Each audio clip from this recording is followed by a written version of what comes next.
তো আমি জীবনে কোনো দিন যত মহিলাদেরকে নামাজ পড়তে দেখছি, আমার মারে দেখছি, নানিরে দেখছি, দাদিরে দেখছি, বোনকে দেখছি, খালাকে দেখছি, ফুফুকে দেখছি, যাকে নামাজ আমার দেখা যায় আছে তাদের নামাজ আমি দেখছি, স্ত্রীর নামাজ দেখছি, কিন্তু জীবনে কোনো দিন মহিলাকে সসিজদা দিতে দেখি না, ওনাকে ওয়াজিবি তরক হয় না কোনো দিন।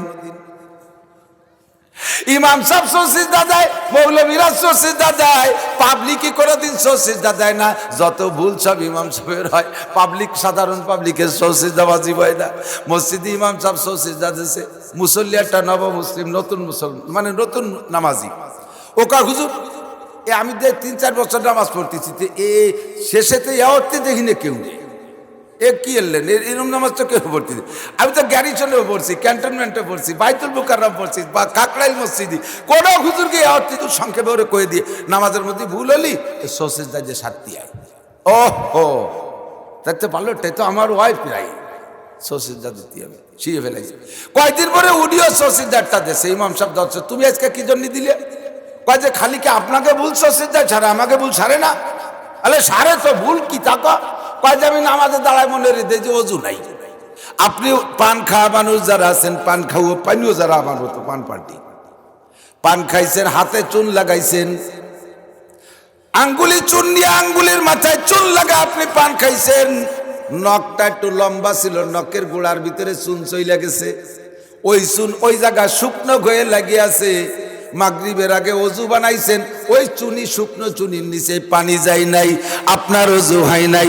শরীরে যতটুক ধুইতে হবে অজুর মধ্যে, অতটুকের মধ্যে একটা চুল যদি খাড়া করে রাখা যায়, একটা চুল খাড়া মুখ করে রাখলে যতটুক জায়গা দখল করে, অজুর যে অঙ্গগুলো ধুইতে হবে এবং মুছতে হবে এর ভিতরে অতটুক পরিমাণ জায়গা যদি শুকনো থাকে, তাহলে আপনার অজু হবে না, আর অজু হবে না তো আপনার নামাজ হবে না।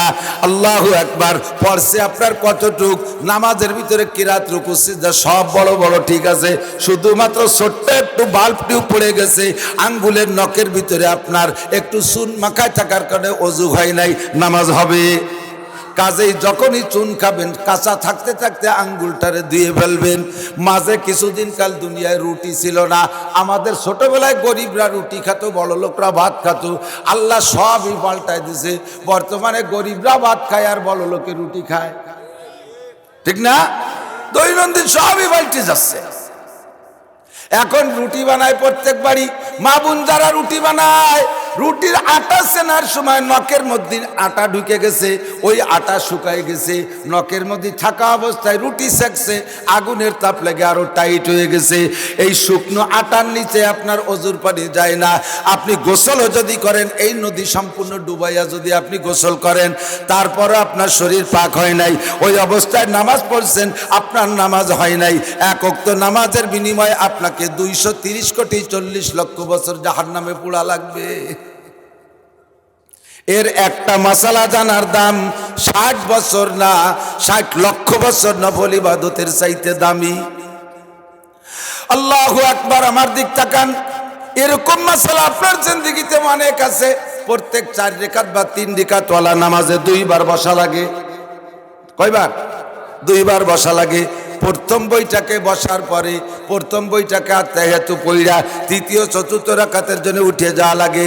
এবার প্রথম বইটাকে বইসে আপনি আত্তাহিয়াতু মুখরে চালু করে দিয়েছেন, আর আত্তাহিয়াতু আল্লাহর রহমতে এত মুখস্থ হয়ে গেছে এখন আর তা খেয়াল করে পড়া লাগে না, শুধু শুরু করে দিয়ে জবানের দায়িত্ব দিয়া আপনি চলে গেছেন দোকানের মধ্যে, আপনি চলে গেছেন মার্কেটে, আপনি চলে গেছেন মিলির মধ্যে, আপনি চলে গেছেন কুয়াকাটা, কক্সবাজার, করমজল, সারাটা দুনিয়া ঘুরতেছেন আর মুখে আত্তাহিয়াতু ভর্তি চালে আছে।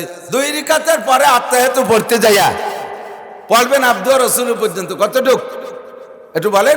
আব্দুহু ওয়া রাসূলু। এরপরে তৃতীয় রাকাতে দাঁড়ায় যেতে হবে না? আপনি মুখস্থ ভর্তি ভর্তি ইন্না কান্তাল গফুরুর রহিম যে ঠেকছেন, এর মধ্যে ঝাঁকি বের, আরে আরো দিয়ে 1-2 রাকাত বাকি রয়েছে, তা গফুরুর রহিম চলে আসলেন কি নিজে নিজে মুফতিগিরি করতেছে। যাজ্ঞ লস হয়েছে আমার হয়েছে, আল্লাহ তো আর কমই নেই, বেশি তো হচ্ছে। পরে গতানুগতিক 2 রাকাত 1 রাকাত যা আছে পড়ে সালাম ফিরিয়ে দিয়েছেন। ইচ্ছাকৃত এমন করলে নামাজই হবে না, আর ভুল ক্রমে এমন হয়ে গেলে সসিজদা দিয়ে সমাধান করতে হবে।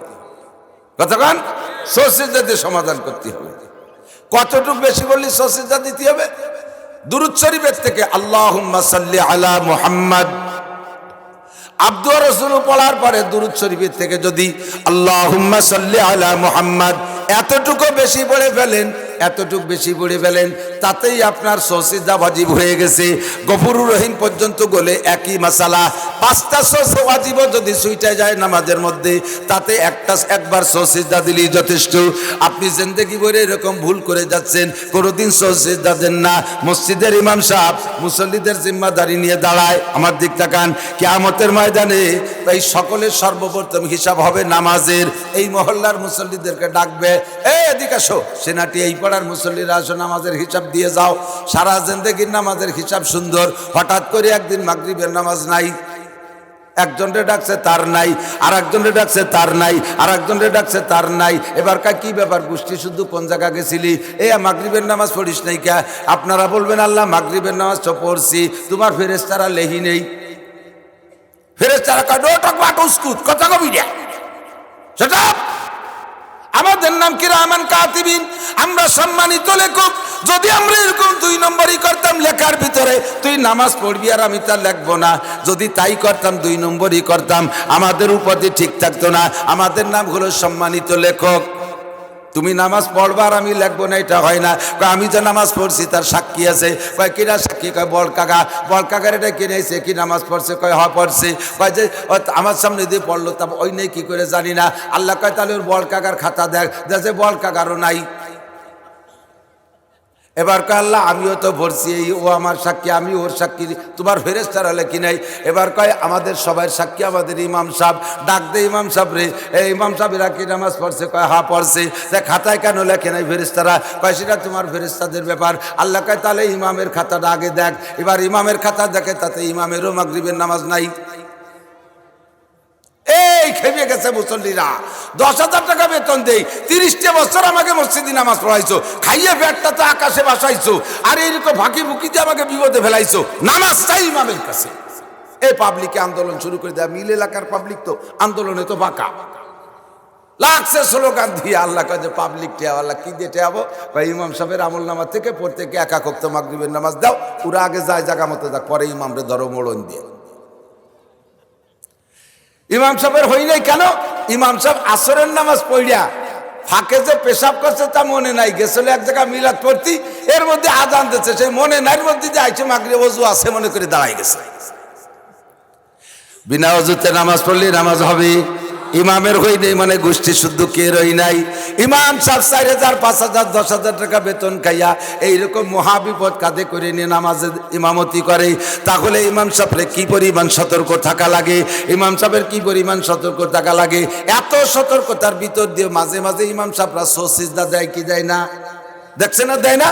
ইমাম সাহেবরা সিজদা দেয়, ওয়াজিব সুইটা গেছে তাই সিজদা দেয়। কিন্তু আমি জীবনে কোনো দিন যত মহিলাদেরকে নামাজ পড়তে দেখছি, আমার মারে দেখছি, নানিরে দেখছি, দাদিরে দেখছি, বোনকে দেখছি, খালাকে দেখছি, ফুফুকে দেখছি, যাকে নামাজ আমার দেখা যায় আছে তাদের নামাজ আমি দেখছি, স্ত্রীর নামাজ দেখছি, কিন্তু জীবনে কোনো দিন মহিলাকে সিজদা দিতে দেখি না, ওনাকে ওয়াজিবই তরক হয় না কোনো দিন।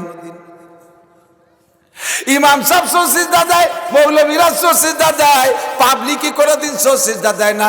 যত ভুল সব ইমাম সাহেবের হয়, পাবলিক সাধারণ পাবলিকের সিজদা ওয়াজিব হয় না। মসজিদে ইমাম সাহেব সিজদা দিয়েছে, মুসল্লি একটা নব মুসলিম নতুন মুসলমান মানে নতুন নামাজি, ওকা হুজুর আমি 3-4 বছর নামাজ পড়তেছি, এ শেষেতে অর্থে দেখি না কেউ নেই, এ কি এলেন এরম নামাজ তো কেউ পড়তে। আমি তো গ্যারিসনেও পড়ছি, ক্যান্টনমেন্টে পড়ছি, বাইতুল মুকাররম পড়ছি, বা কাকরাইল মসজিদে, কোনো হুজুরকে অর্থে তো সংক্ষেপে ওরে কয়ে দিয়ে নামাজের মধ্যে ভুল হলি সিজদা যে সারতি আয়। ও তাতে পারলো, তাই তো আমার ওয়াইফ প্রায় সিজদা দিতে হবে, শিয়ে ফেলাইছে। কয়েকদিন পরে উডিও সিজদাটা দেশে ইমাম সাহেব দর্শক, তুমি আজকে কি জন্য দিলে? কয় যে খালি কি আপনাকে ভুল সিজদা ছাড়ে, আমাকে ভুল ছাড়ে না? আরে সারে তো ভুল কি তাকা? কয় যে আমি নামাজে দাঁড়ায় মনে রেখে যে ওযু নাই, সব ভুল কি সিজদা সারে? ফরজ তরক নামাজের ফরজ 13টি, জোরে বলেন কয়টি? এই 13টার একটাও ভুলে ছুটুক আর ইচ্ছাই ছুটুক, সসিদায় 1 লক্ষ বার দিলেও কাম হবে না। একটা ফরজ ছুটে গেলে আপনার নামাজ বাতিল। ফরজ আপনার ছুটার আর একটা পিন মশলা করে দিয়ে দিক তাকান, ফরজ ছুটে যাইতেছে টের পাইতেছেন না। আজ থেকে 20-30 বছর আগে এলাকার কোনো মসজিদে চেয়ার ছিল না। কতক্ষণ মসজিদে কোনো চেয়ারম্যান ছিল না, খালি এক মেম্বার ছিল। মেম্বারে ইমাম সাহেব বসতো। মসজিদে কোনো চেয়ার ছিল না। এখন মসজিদে চেয়ার আছে না নাই? প্রয়োজনীয় চেয়ার, অপ্রয়োজনীয় চেয়ার, ভাবের চেয়ার, ভঙ্গির চেয়ার, ক্রেডিটের চেয়ার, জমিদারি চেয়ার, মুতাওয়াল্লির চেয়ার, সভাপতির চেয়ার, এগুলো সব ভঙ্গির চেয়ার আছে, বহুত চেয়ার আছে। আমার কাছে একজনে ফোনে জিজ্ঞেস করে, হুজুর চেয়ারে নামাজ পড়লি কি নামাজ হবে? আমি তো জানি যে ওজোর ছাড়া কি চেয়ারে নামাজ পড়ে নাকি। আমি বললাম হবে। কয় যদি এরকম পাইকারি সরাসরি মশলা দিয়ে তো দেশটারে শেষ করে ফেললেন। কি শেষ করছে? আমাকে মসজিদের সামনে 2 কাতারি চেয়ারম্যান, যদি তাকে অসুবিধা হয় তা ভরবে না। কয় যে অসুবিধাটা কি তাই তো তারা বুঝতে পারলাম না। আমি কই ঠিক আছে, যদি তাকে পাঠাই দিও আমার কাছে, মশলা শুনিয়ে নেবেন। এর মধ্যে কা হুজুর ইমাম সাহেব যদি চেয়ারে পড়ায় তাহলে কি হবে হুজুর? এই কোন জায়গা চলে গেছে একে ধাক্কায়। দাও ইমামরে চেয়ার দাও, তোমরা খাট পালং বানাই ফেলো, শুয়ে ভোলা লাগতে পারে তোমার। এই কুয়ারা শুরু হয়ে গেছে সারা দেশব্যাপী। এদিক টাকান, চেয়ারে বসে নামাজ জায়েজ। আপনাকে মশলা শিখতে হবে। যে লোকটা দাঁড়ানোর ক্ষমতা আছে শুরুতে, খেয়াল করতেছেন, যে লোকটার দাঁড়ানোর ক্ষমতা আছে শুরুতে, রুকু দেওয়ারও ক্ষমতা আছে, সামি আল্লাহকে উঠারও ক্ষমতা আছে, কিন্তু রুকুর নিচে সিজদায় যাইতে পারে না, মাজায় ব্যথা, রানে ব্যথা, হাঁটুতি ব্যথা, গিরেই ব্যথা, ওই লোকটার চেয়ারের ব্যবহার হবে এই জায়গায় আইসা দাঁড়ানোর সময় দাঁড়াতে হবে, রুকুর সময় রুকু দিতে হবে, সামি আল্লাহর সময় উঠতে হবে, সিজদায় যাওয়ার সময় পাশার কাছে চেয়ার রাখবে, সিজদার সময় চেয়ারে বসে সিজদা দিবে। এর আগে যদি উনি শুরু থেকে যদি চেয়ারে বসে, দাঁড়ানোর ক্ষমতা আছে কিন্তু যাই এই চেয়ারে বসে, কারণ একবার তো বসা লাগবে না, এই জন্য আগের থেকে বসে তুলছে। চোর একদম দিন থাকতে ঘরে যে শিং খুঁজতেছে, ডোয়া কাটতেছে বেলা থাকতে, কয় যে তুই ঘরে শিং খুঁজছিস কে? কয় আমি চোর। তাই চোর তাই বলে দিনের বেলা, কয় যে গরজ বেশি, গরজ বেশি বলে উনি আগে আগে এসে শিং খুঁজতেছে। দুলাইয়ের অভাব হবে, চেয়ারে বসা লাগবে রে কন্যা, তার আগে তোরই বসে রয়েছে। তুমি দাঁড়াতে পারো তার প্রমাণ, 2 ঘন্টা যাবত মেসি নেইমার খেলা দেখছো, ফুটবল খেলা টেলিভিশনের সামনে দাঁড়ায় দাঁড়াইয়া, তুমি চার দোকানে 10 মিনিট দাঁড়ায় দাঁড়ায় গল্প করছো, মসজিদের মধ্যে এসে 2-3 মিনিট দাঁড়ায় রইছো, প্রমাণ যে তুমি দাঁড়ানোর ক্ষমতা আছে, রুকু দেওয়ার ক্ষমতা আছে, তাও আমি দেখছি। আল্লাহ কয় তোর হাতেতে মোবাইল পড়ে গেল, তাতে তুই কুজো হয়ে উঠলি। মোবাইল পড়ে গেল, তা তুই কুজু দিয়ে কুজো হয়ে উঠাইলি, বোঝা যায় তোর রুকু দেওয়ার ক্ষমতা আছে, দাঁড়ানোর ক্ষমতা আছে, রুকু দেওয়ার ক্ষমতা আছে। তুমি পারো না নিচে যাইতে, ওই সময় তুমি চেয়ারে বসবা। এর আগে যদি চেয়ারে বসে নামাজ পড়ে থাকেন, এই অবস্থায় যারা পড়ছেন তাদের সেই দিন থেকে আজকে পর্যন্ত যত নামাজ হয়েছে সব নামাজ আবার দোহরাইতে হবে, নইলে একাকোক্ত নামাজের ভিতরে আপনার ফরজ তরক হইছে, আপনার ফরজ তরক হইছে 2টা। 1 নম্বরে দাঁড়ায় নামাজ পড়া ফরজ ছিল, ওই দাঁড়ানোটা বাদ হয়ে গেছে। 2 নম্বরে নিয়মতান্ত্রিক রুকু দেওয়া ফরজ ছিল, সেটা আপনি ছেড়ে দিয়েছেন। 2টা ফরজ তরক হয়ে গেছে, আপনার নামাজ হয় নাই। নামাজ হয় নাই তো এই একাকোক্ত নামাজের জন্য 80 হোক বা জাহান্নামে পড়তে হবে, এরকম একটা মাসালা আপনার শিকার ওসিলায় শুধু 60 বছর না 60,000 বছর যদি হায়াত পান, নফল ইবাদত জীবন ভরে করলো জেনে কি হবে, তার চাইতে একটা মাসালার দাম বেশি। এ সমস্যা আছে না নাই? এ যুবক আমার দিক তাকাও, আর একটা ছোট পিন মাসলা কয়ে যাই। নামাজ এমনি সুজা যখন দাঁড়াইছে, যুবক নামাজ পড়ে, প্যান্ট আর গেঞ্জি পরছে, নিচে তো প্যান্ট পরছে, প্যান্টটা একটু পরছে, যে গেঞ্জিটা দাঁড়াইলে মুখ সমান সমান হয়, গা দেখা যায় না। যখনই রুকুতি যায়, গেঞ্জিটা টান খাই এদিক চলে আসে, প্যান্টটা টান খাই ওই দিক চলে যায়, ফাঁসার গিরে গুড়িয়ে 1 বিঘিত বার হয়ে যায়। এ দেখছেন না, এগুলো দেখছেন না? একজন মসজিদে যাইয়ে নামাজে ওই রুকুর সময় হাসতে হাসতে বার হয়ে চলে আসে। আমাকে নামাজ পড়বি, হুজুর কি বলবো, সিজদায় যাবো না, ওর ভাষা দেখো, যাইয়ে দেখেন ভাষা এখনো দেখা যাচ্ছে। ভালো করে মনে রাখবেন, পুরুষের নাভির উপর থেকে হাঁটুর নিচ পর্যন্ত ঢেকে রাখা ফরজ। পুরুষের নাভির উপর থেকে হাঁটুর নিচ পর্যন্ত ফরজ, গায়ে জামা না থাকলেও নামাজ হবে, টুপি মাথায় না থাকলেও প্রয়োজনে নামাজ হবে। জামা টুপি এটা ফরজ না, এটা হলো সুন্নতের মধ্যে। নাভির উপর থেকে হাঁটুর নিচ পর্যন্ত এপাশ ওপাশ সম্পূর্ণ। সামনের দিক প্যান্টটা উপরে আছে, টান খেয়ে পিছন দিয়ে পাশা বের হয়ে গেছে। শরীরের এই ফরজ অঙ্গের ভিতরে একেবারে সামান্য আধা ইঞ্চি হাফ ইঞ্চি পরিমাণ যেতটুকু ঢেকে রাখা ফরজ, ওর থেকে সামান্য একটু খুলে যদি 3 তসবিহ পরিমাণ খালি থাকে, সুবহান রাব্বিল আযীম, সুবহান রাব্বিল আযীম, সুবহান রাব্বিল আযীম, এর নাম হলো 3 তসবিহ। এতটুক টাইম যদি কাপড়ের বাহিরে আপনার সতর খোলা থাকে, তাহলে আপনার নামাজ বাতিল হয়ে গেছে। এটা 1000 বার সিজদা দিলেও কাম হবে না। মহিলাদের মাথার চুলের আগার থেকে পায়ের তলা পর্যন্ত সরাসরি নামাজে ঢেকে রাখা ফরজ। নামাজে যখন যায় ফ্যানের বাতাসে গায়ের থেকে কাপড় সরাইয়া এই পুরোটা হাত খুলে ফেলাইছে। নামাজে যখন দাঁড়াইছে ফ্যানের বাতাসে গায়ের কাপড় সরাই ফেলাইছে, পেট পিট বের হয়ে গেছে, মহিলার নামাজ হচ্ছে না। অথচ মহিলা নামাজ পড়েই যাচ্ছে। সিজদায় যখন গেছে, বাচ্চা এসে মাথা ঢুকিয়ে দিয়ে দুধ খাওয়া শুরু করে দিছে। আত্মীয় যদি বলছে মা, বাচ্চা এসে দুই বছরে আটটি পারে, ও এসে গায়ের কাপড়টা নিটুনে দুধ খাওয়া শুরু করে দিছে। মহিলা হাঁটু চিপে ধরে নামাজ ছুটে যাওয়ার বাড়িতে। এই সময় যতই হাঁটু চিপে ধরে নামাজ ধরে রাখতে পারবা না। আরে সতর খুলে গেলে নামাজ বাতিল হয়ে যায়। মাথার চুল পুরো একটা অঙ্গ, এই চুলের মাথার চুলের অর্ধেকের বেশি যদি কাপড়ের বাইরে চলে যায়, 3 তসবিহ পরিমাণ খোলা থাকে, তাহলে নামাজ বাতিল হয়ে যায়। মহিলারা হাতে নখ পালিশ মাখায়, ছোট ছোট মশলা বলে দেই, এর এক একটা মশলা লক্ষ লক্ষ বছর নফল ইবাদতের চাইতে দামি। হাতে পায়ে মেহেদি লাগানো জায়েজ। মহিলারা হাতেও পায়ে মেহেদি লাগাইতে পারবে, তবে নখপালিশ ব্যবহার করা জায়েজ নাই। ওই আটার মশালার মতো যদি হাতে পায়ে নখপালিশ ব্যবহার করে, নখপালিশ হলো প্রলেপ, ওর নিচে পানি যায় না। গোসল ফরজ হইছে, গোসল ফরজ হইছে, সারা দুনিয়ার পানিতে যদি ওই মহিলারে ডুবানো হয়, চুবানো হয়, তবুও তার শরীর পাক হবে না যতক্ষণ পর্যন্ত হাতের থেকে নখপালিশ পরিষ্কার না করবে। এই নখপালিশ সাফ করে তারপরে ওযু বানায় নামাজ পড়া লাগবে। আল্লাহু আকবার। এইরকম হাজার হাজার মহিলা আছে যারা নামাজ পড়ে অথচ নখপালিশ ব্যবহার করে। পুরুষরা একটা মাসালা শুনে নেই, মসজিদের ইমাম সাহেব যদি দাড়িতে কালো কলম লাগায়,